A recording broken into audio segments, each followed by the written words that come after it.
성가대 귀하심과 위대하심을 늘 깨닫고 찬양하시는 저와 여러분 되시기를 바랍니다. 말씀 보겠습니다. 오늘 말씀은 히브리서 9장입니다. 히브리서 9장 1절부터 14절까지 말씀 같이 보도록 하겠습니다.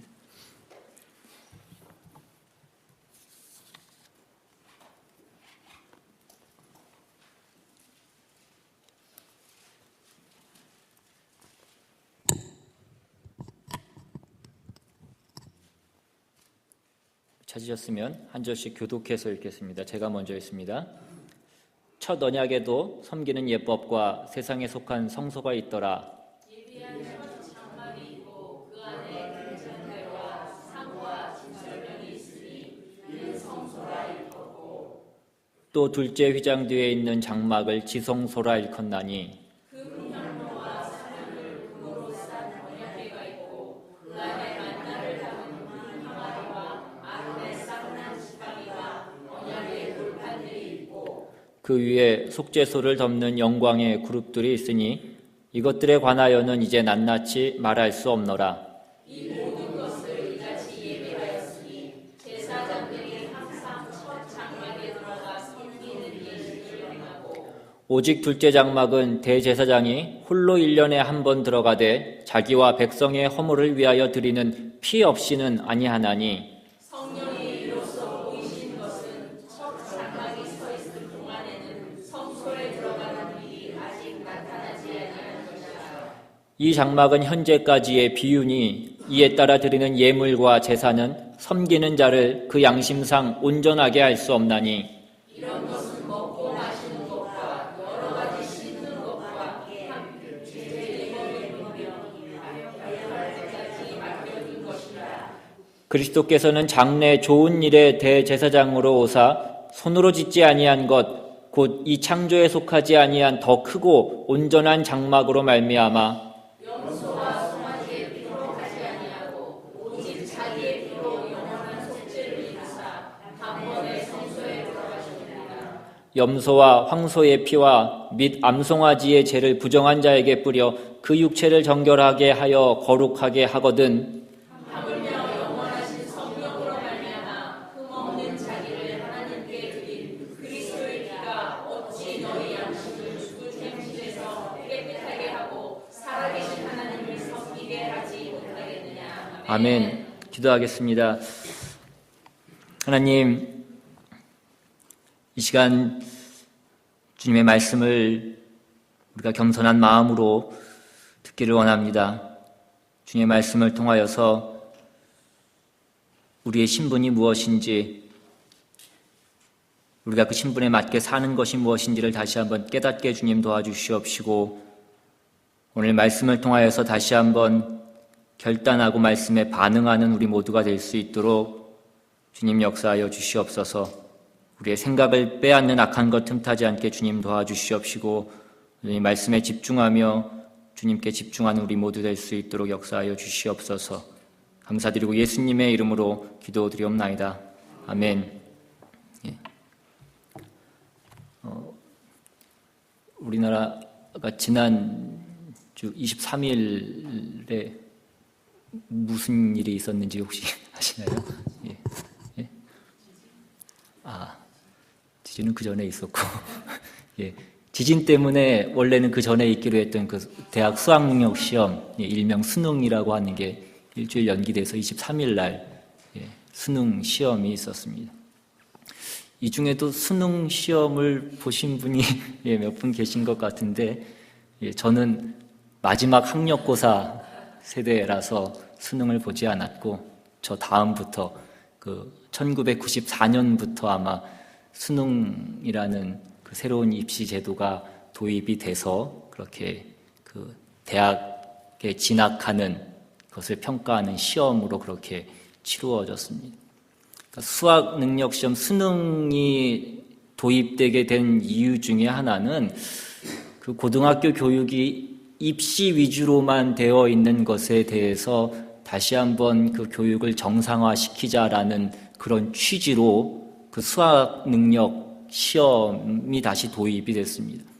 그러니까 예전에 문제만 풀기 위한 암기하는 식의 그런 공부가 아니라 그 사고력을 측정해서 대학에서 공부할 수 있는, 수학할 수 있는 능력을 평가하겠다라는 것이 이 수학 능력 평가 시험의 그 취지이자 목적입니다. 그런데 그 시험이 94년부터 지금에 이르기까지 이렇게 행해지고 있는데 여전히 그 시험을 보는 많은 학생들은 그 학생들 사람마다 각자의 개성이 있는데 몇 가지의 문제를 푸는 것으로 그 수학의 능력, 수학할 수 있는 능력을 평가하는 것이 과연 맞느냐라는 그런 의문을 제기합니다. 그리고 여전히 그 수능 시험 한 번으로 인생을 결정하는 것 같은, 마치 한 방으로, 그 수능 한 방으로 인생을 결정하는 것 같은 그런 것들이 여전히 나타나고 있기 때문에 그 시험에 대해서 여전히 회의를 갖고 있는 많은 학생들을 보게 됩니다.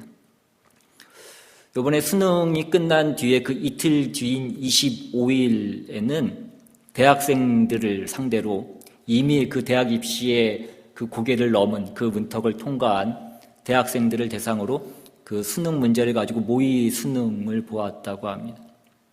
그런데 그 대학생들을 대상으로 이제 수능 시험을 본 지 얼마 되지 않은 그 대학생들을 대상으로 그 모의 수능을 봤는데 결과가 국어 평균 점수는 68점이었고 영어 평균은 60.5점이었다고 합니다.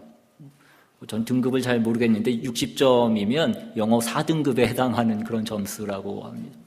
그러니까 이것이 무엇을 얘기하는 거냐면 이미 그 대학 입시 수능 시험을 통해서 대학 입시를 통과한 그 사람들도 학생들도 다시 그 시험을 봤을 때 이미 자신들이 예전에 공부했던 건 다 이미 잊어버린 것입니다. 그러니까 이것에 대해서 그 한국교육과정평가원장을 지낸 수능을 처음 도입한 그 고려대 명예교수인 박도순 교수님이란 분이 있는데 이것에 대해서 수능을 보고 난 다음에 몇 년 뒤에 다시 수능을 봤을 때 과거에 공부한 내용을 다 잊어버렸다면 잊어버릴 것을 공부했다라는 그런 뜻이 아니냐는 것입니다. 그러니까 잊어버릴 만한 것을 왜 공부하냐라고 그렇게 얘기했습니다.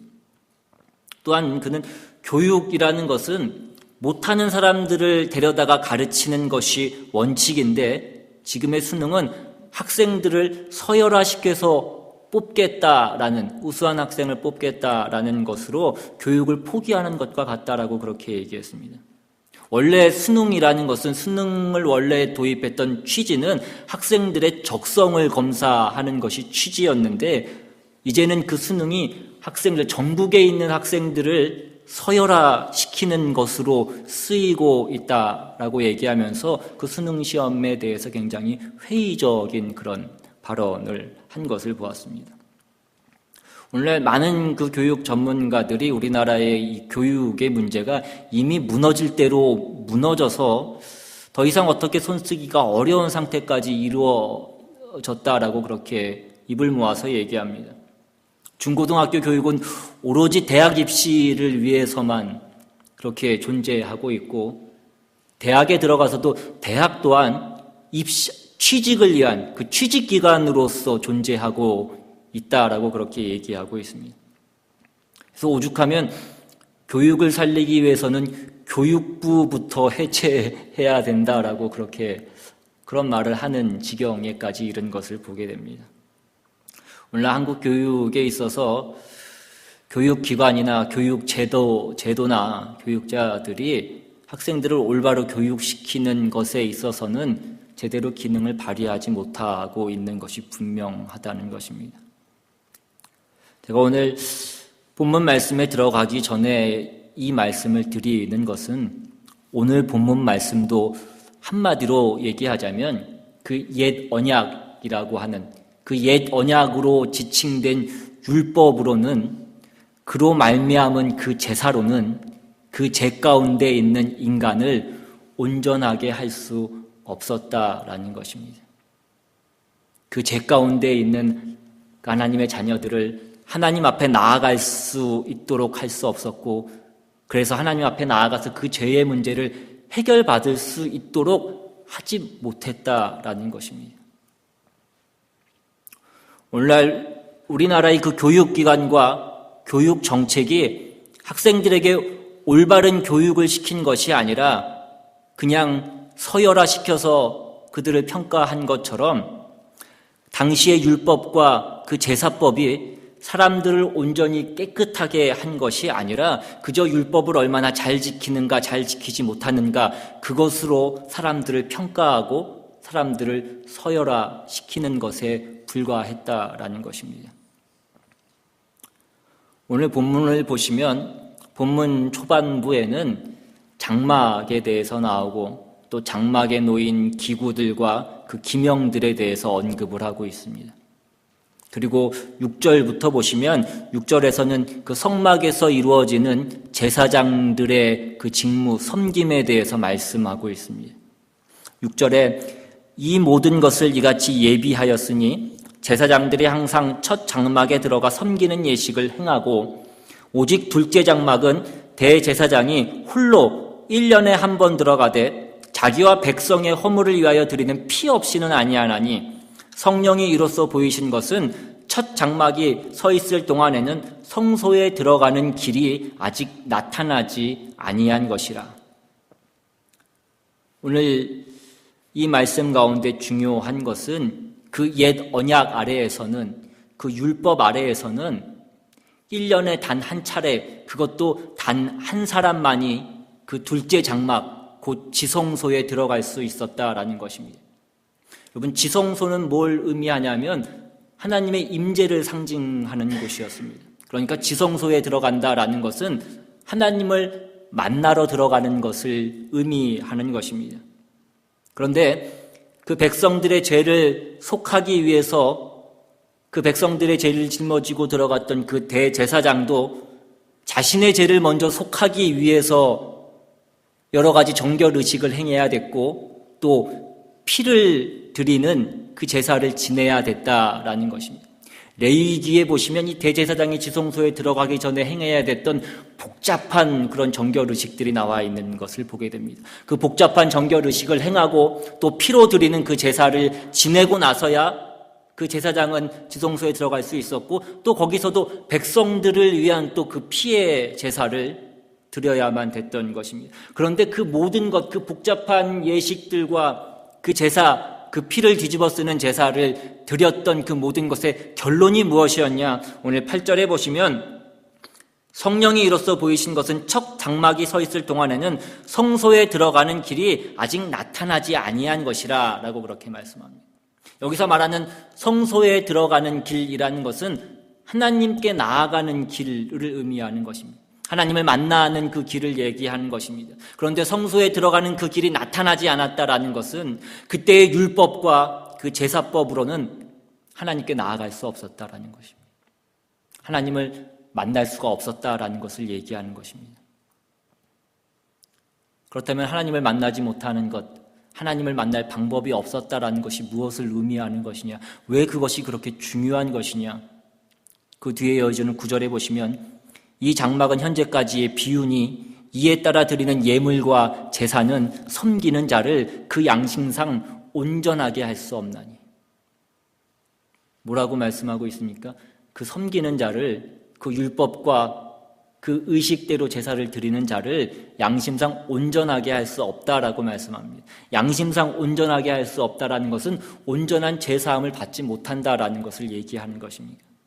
그러니까 우리가 하나님을 만날 수 없다, 하나님을 만날 방법이 없다라는 것은 그들이 하나님 앞에서의 그 죄인된 신분과 지위를 바꿀 방법이 없었다라는 것을 얘기하는 것입니다. 그러니까 옛날의 제사법으로는 하나님 앞에 나아가서 하나님 앞에 나아가야 그 하나님의 은혜를 받고 그 죄사함을 받을 것인데 하나님 앞에 나아갈 수 없었기 때문에 하나님의 은혜를 받을 수 없고 죄사함을 받을 수 없고 그 속 사람이 온전하게 될 수 없었다라는 것을 얘기하는 것입니다. 그런데 이제 새 언약으로 지칭된 그 예수 그리스도의 제사장직으로 말미암은 이 구원은 이 모든 것을 이루었다라는 것입니다. 11절에 그리스도께서는 장래 좋은 일의 대제사장으로 오사 손으로 짓지 아니한 것 곧 이 창조에 속하지 아니한 더 크고 온전한 장막으로 말미암아 염소와 송아지의 피로 하지 아니하고 오직 자기의 피로 영원한 속죄를 이루사 단번에 성소에 들어가셨느니라. 자기의 피로 단번에 성소에 들어가셨다라고 말씀합니다. 예수 그리스도는 자기를 정결케 할 필요가 없으신 분이셨습니다. 그분은 하나님을 만날 자격이 있으신 분이셨다라는 것입니다. 그래서 그분은 하나님을 만나고 우리를 위하여서 단번에 그 속죄 제사를 드리신 것입니다. 단번에 우리를 구속하셨다라는 것입니다. 우리의 문제를 단번에 해결하셨다라는 것입니다. 무엇을 해결하셨다라는 것입니까? 14절에 보시면 하물며 영원하신 성령으로 말미암아 흠없는 자기를 하나님께 드린 그리스도의 피가 어찌 너희 양심을 죽은 행실에서 깨끗하게 하고 살아계신 하나님을 섬기게 하지 못하겠느냐. 주님께서 단번에 해결하신 것은 우리의 죽은 행실 그리고 하나님을 섬기게 하는 그 일, 그 두 가지를 해결하신 것입니다. 옛 언약으로 지칭된 그 율법으로는 우리가 하나님 앞에 나아갈 수 없었고 하나님을 만날 수 없었고 그래서 하나님께서 요구하시는 그 신분으로 그 모습으로 은혜를 받아서 바꿀 수 있는 방법이 없었다라는 것입니다. 그러나 새 언약으로 지칭되는 이 예수 그리스도로 말미암은 이 구원의 사역에서는 우리는 이제 예수 그리스도를 따라서 하나님 앞에 들어갈 수 있었고 예수 그리스도의 그 속죄죄로 말미암아서 우리가 하나님을 만날 수 있는 그 본성이 바뀐 새로운 사람, 새로운 신분이 되었다라는 것입니다. 여러분, 히브리서가 계속해서 이렇게 복잡하고 지루한 얘기를 계속하고 있는 이유가 무엇이겠냐는 것입니다. 히브리서를 통해서 계속해서 말씀드리고 있지만 당시에 이 히브리서를 받았던 히브리서의 수신자들은 지금 율법을 떠나서 그 유대교를 떠나서 예수 그리스도를 믿는 자로 그리스도인으로 개종한 그런 사람들이었습니다.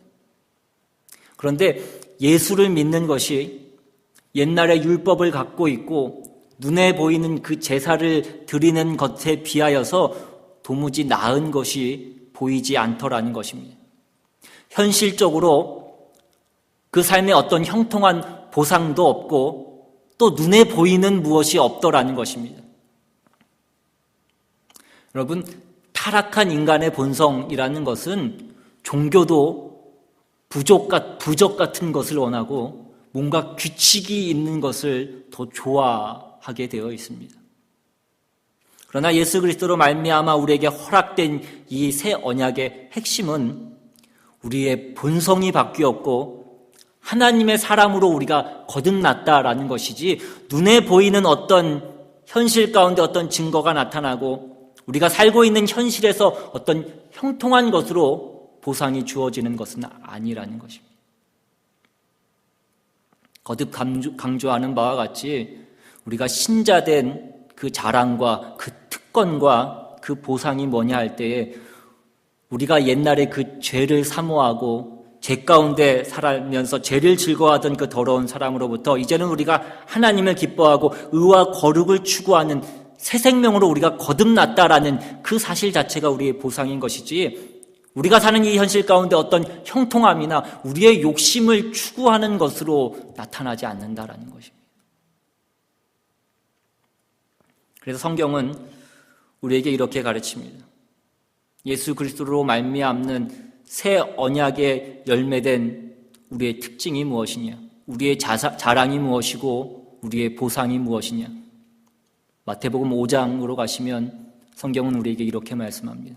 5장 3절에 심령이 가난한 자는 복이 있나니 천국이 그들의 것이며 애통하는 자는 복이 있나니 그들이 위로를 받을 것이며 온유한 자는 복이 있나니 그들이 땅을 기업으로 받을 것이며 의에 줄이고 목마른 자는 복이 있나니 그들이 배부를 것이며 긍휼히 여긴 자는 복이 있나니 그들이 긍휼히 여김을 받을 것이요 마음이 청결한 자는 복이 있나니 그들이 하나님을 볼 것이요 화평하게 하는 자는 복이 있나니 그들이 하나님의 아들이라 일컬음을 받을 것이요 의를 위하여 박해를 받는 자는 복이 있나니 천국이 그들의 것임이라. 여러분, 여기에 나오는 팔복은 이렇게 하라고 하는 명령이 아닙니다.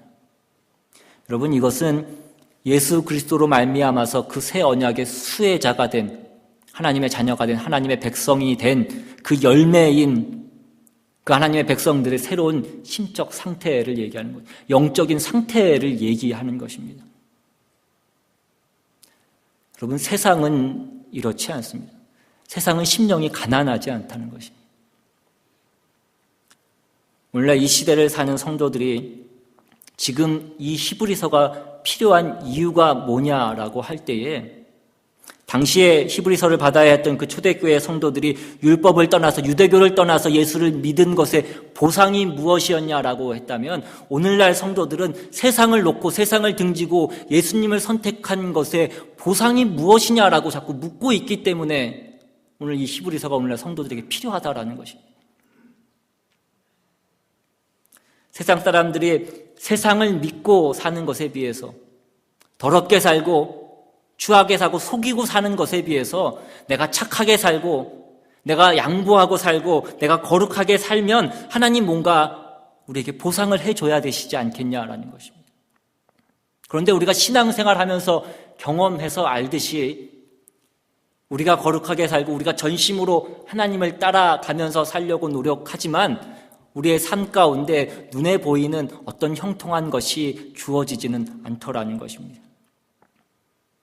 여러분, 성경이 우리에게 말하는 우리가 하나님의 자녀가 된 것의 보상은 세상적 차원에서의 어떤 형통함이 아니라 이 새로운 사람이 된 것으로, 그것 자체로가 보상인 것입니다. 이제 우리는 사랑을 받는 자가 아니라 사랑을 하는 자가 되는 것입니다. 나를 증명하기 위해서 다른 사람을 죽이는 자가 아니라 다른 사람을 살리기 위해서 내가 죽는 자가 되는 것이 우리의 보상이라는 것입니다.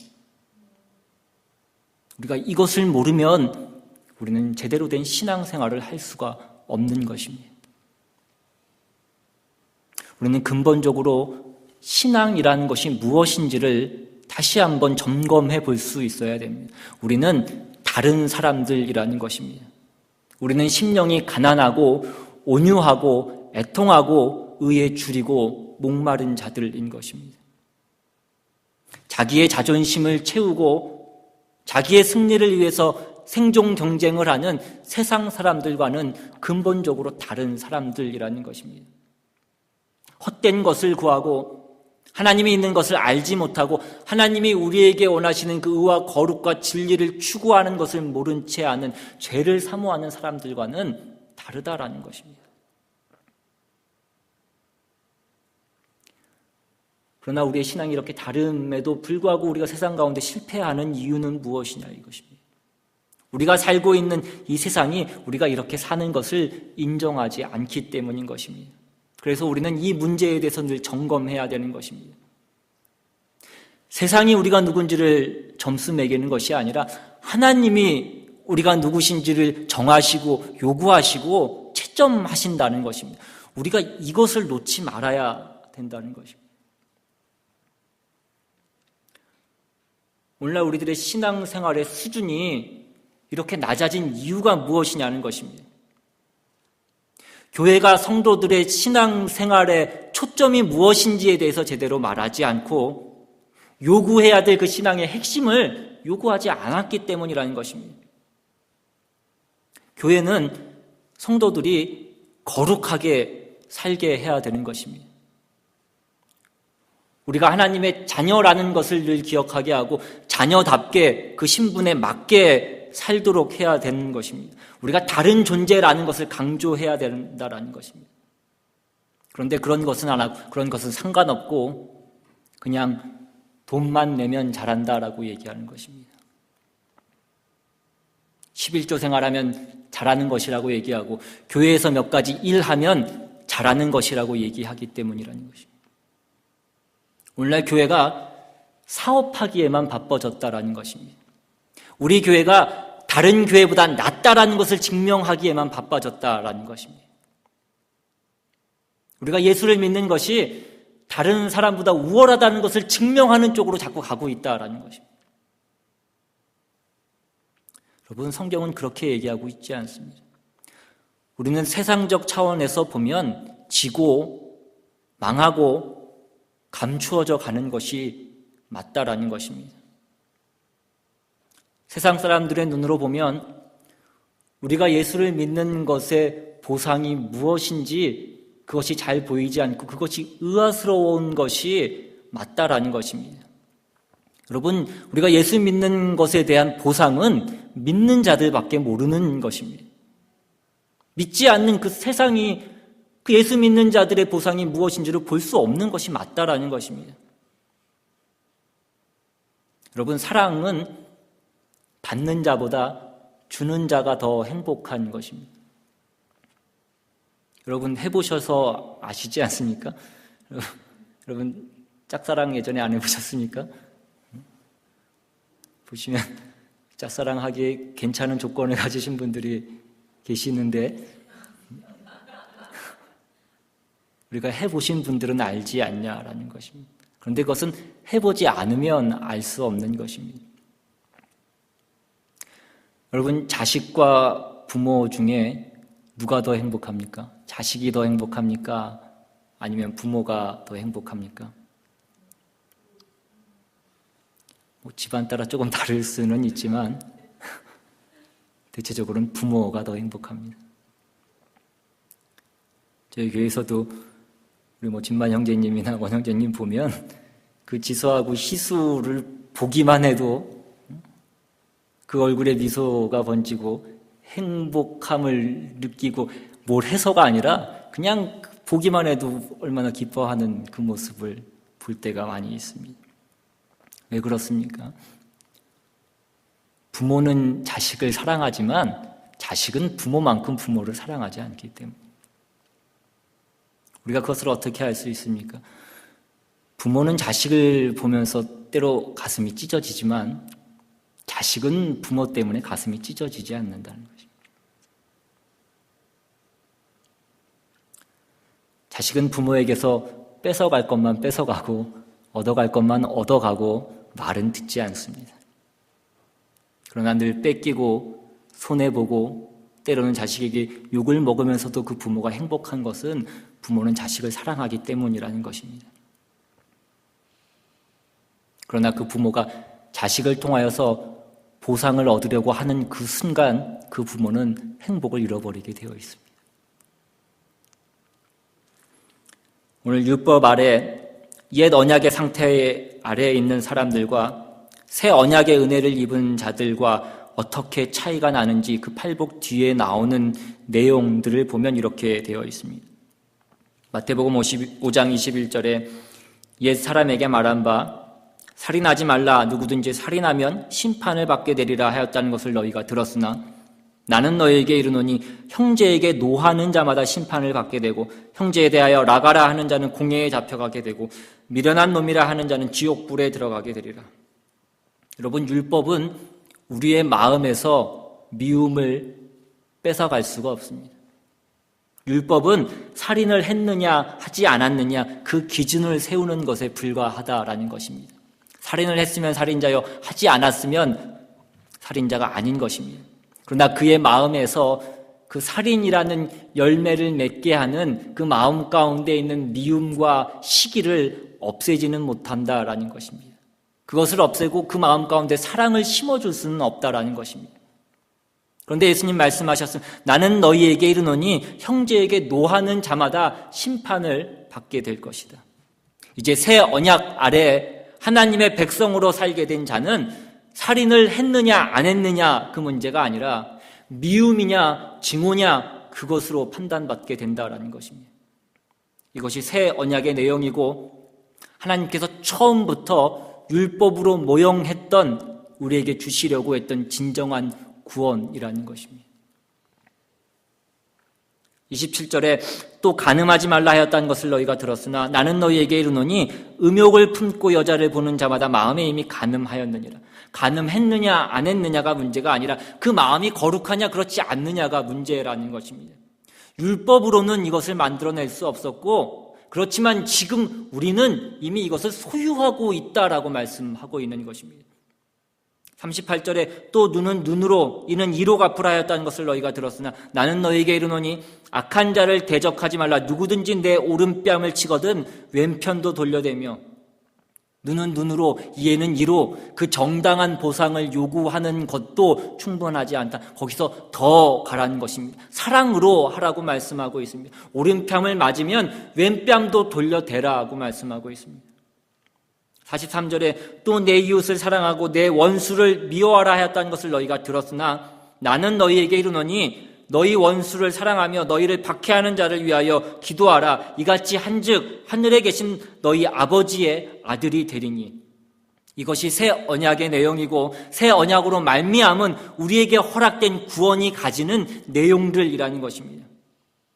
우리는 하나님 앞에 들어갔고 예수 그리스도로 말미암아서 그 하나님을 만났고 그래서 우리는 다른 사람이 되었다라는 것입니다. 의와 진리와 거룩하심으로 입음을 받은 새로운 사람이 되었다라는 것입니다. 오늘날 우리의 신앙은 죄를 짓느냐 안 짓느냐의 그 싸움이 아니라 우리가 그 새 생명을 가진 자로서 성경이 우리에게 가르치고 있는 바와 같은 오른뺨을 맞으면 왼편을 돌려대는 그 일, 내 원수를 사랑하는 일, 나를 핍박하는 자를 위해서 기도하는 그 일, 그 일들이 우리 속에 있다라는 것을 우리가 기억해야 된다는 것입니다. 우리는 죄를 짓느냐 안 짓느냐의 그 문제가 아니라 하나님이 우리를 새롭게 만든 그 새로운 하나님의 백성답게 사느냐 안 사느냐의 그 문제에 걸려 있다라는 것을 우리가 잊지 말아야 된다라는 것입니다. 세상은 우리를 어떻게 속이고 있냐면 죄만 짓지 않으면 괜찮은 사람이다라고 우리에게 얘기하는 것입니다. 그래서 우리 모두가 예수 그리스도로 말미암아 거듭난 이 새로운 생명으로서의 그 삶을 사는 일에 실패하고 사는 것입니다. 최소한의 윤리와 도덕을 지키는 것만으로 만족하며 나는 괜찮은 사람이다라고 자기 기만을 하면서 살아가고 있는 것입니다. 그래서 그 율법적 기준으로 다른 사람을 판단하면서 살아가고 있는 것입니다. 여러분, 우리가 남을 판단하는 것은 남을 판단할 때는 우리가 율법의 기준 하에 있을 때뿐이라는 것입니다. 우리가 온전한 하나님의 사람으로 거듭난 자기의 신분과 그 자기의 정체를 안다면 우리는 예수 그리스도를 그 뒤쫓는 자로서 그 부족한 자기 자신을 바라볼 뿐이지 다른 사람을 판단하고 정죄할 그럴 시간이 없는 것입니다. 왜 하나님 이것 해주시지 않습니까? 왜 하나님 형통하게 해주시지 않습니까? 왜 하나님 내 사업이 잘 되게 해주시지 않습니까? 이런 것을 말할 틈이 없다라는 것입니다. 우리 안에 넘쳐난 그 새 생명을 나누고 심고 가꾸는 그 일로 우리는 다른 것을 할 틈이 없다라는 것입니다. 우리 안에 절망하고 시샘하고 미워할 그 틈이 없다라는 것입니다. 예수 그리스도를 믿는 믿음, 예수 그리스도를 통하여서 우리에게 허락된 그 새 언약의 내용들은 우리의 속을, 우리의 본성을, 우리의 속 사람을 바꾸어 놓는 것입니다. 그러니까 이제는 그 구원이라는 것이 율법을 지키듯이 살인하지 않고 간음하지 않고 도적질하지 않는 그 문제가 아니라 우리의 마음으로부터 예수를 믿는 것이 조건이 된다라는 것입니다. 그것이 조건이자 또 새 언약의 결과라는 것입니다. 오늘 저와 여러분들이 예수 믿으면서 기대하는 것이 무엇이냐는 것입니다. 우리가 예수 믿는 것에 기대하고 소망하는 것이 무엇이냐는 것입니다. 우리가 예수 믿는 것이 이 세상에서 형통하기 위한 것이라고 한다면 그것은 주님께서 주신 새 언약의 내용이 아닌 것입니다. 예수 그리스도께서 우리를 위해서 죽으신 그 이유가 아니라는 것입니다. 예수 그리스도께서 우리를 위해서 죽으신 이유는 우리가 하나님의 사람이 되는 것입니다. 그것은 윤리와 도덕을 지키는 싸움이 아니라는 것입니다. 법을 지키는 싸움이 아니라 우리의 본성 저 속에 죄를 사모하는 것으로부터 하나님을 사모하는 것으로 바뀌어지는 것입니다. 오늘 하나님을 사랑하는 사람으로 여러분의 인생이 충성되이 지켜나갈 수 있기를 바랍니다. 세상은 우리를 유혹하고 시험하고 이것을 방해하기 위해서 핍박할 것입니다. 그러나 세상이 우리를 위협하고 협박하고 시험하는 것은 잠시뿐입니다. 세상은 우리를 잠시 괴롭힐 수는 있습니다. 그러나 우리의 영혼과 우리의 운명을 바꿀 수는 없다는 것입니다. 그 영원한 나라를 우리에게 약속하시고 그 백성된, 그 영광된 자리에 부르신 그 하나님의 부르심에 그가 거룩한 생명의 그 생명으로 새롭게 지음받은 그 여러분의 신자된 그 신분과 그 책임을 지키며 나가실 수 있기를 바랍니다. 하나님이 우리와 함께 하셔서 그 기적을 일으키실 것이며 우리를 승리케 하실 것입니다. 거룩한 사람으로 사는 그 기쁨을 우리에게 만끽하게 하실 것입니다. 여기에 우리의 참다운 결정과 우리의 반응이 필요하다라는 것입니다. 우리의 신앙을 들먹여서 우리의 욕심을 채우려는 자신을 속이고 하나님을 속이고 세상을 속이는 그 자리에서 나오시라는 것입니다. 하나님도 속지 않으시며 세상도 속지 않고 우리 자신도 알고 있지 않냐는 것입니다. 하나님과 밀고 당기는 그 밀당의 신앙에서 벗어나서 그 고급한 하나님의 부르심에 응답하시는, 그래서 하나님이 부르시는, 하나님이 원하시는 그 자리까지 끝까지 나아가시는 저 여러분 다 되시기를 주님의 이름으로 축원합니다. 우리 시간 함께 찬양하고 또 받은 말씀 기억하시면서 기도하기 원합니다. 오늘 주님께서 그 피를 흘리심으로 우리가 하나님 앞에 나아갈 수 있는 그 길을 열어주셨다라고 말씀합니다. 이제 우리가 그 하나님 앞에 나아가 그 하나님을 만남으로 그 하나님의 은혜를 받음으로 우리는 새로운 사람이 된 것입니다. 우리의 속이 바뀌었다, 우리의 본성이 바뀌었다라는 것입니다. 우리의 보상은 이 세상에서 얻는 그 어떤 것이 아니라 우리가 바뀌었다는, 우리가 새 사람이 되었다는 그것이 보상인 것임을 잊지 않으시기를 원합니다. 우리가 때로는 넘어지고 때로는 약해지지만 주님이 우리와 늘 함께 하시고 우리를 끝까지 인도하시는 줄로 믿습니다. 주님이 그 길을 끝까지 우리와 함께 가시는 줄로 믿습니다. 이 시간 함께 찬양하며 고백합니다.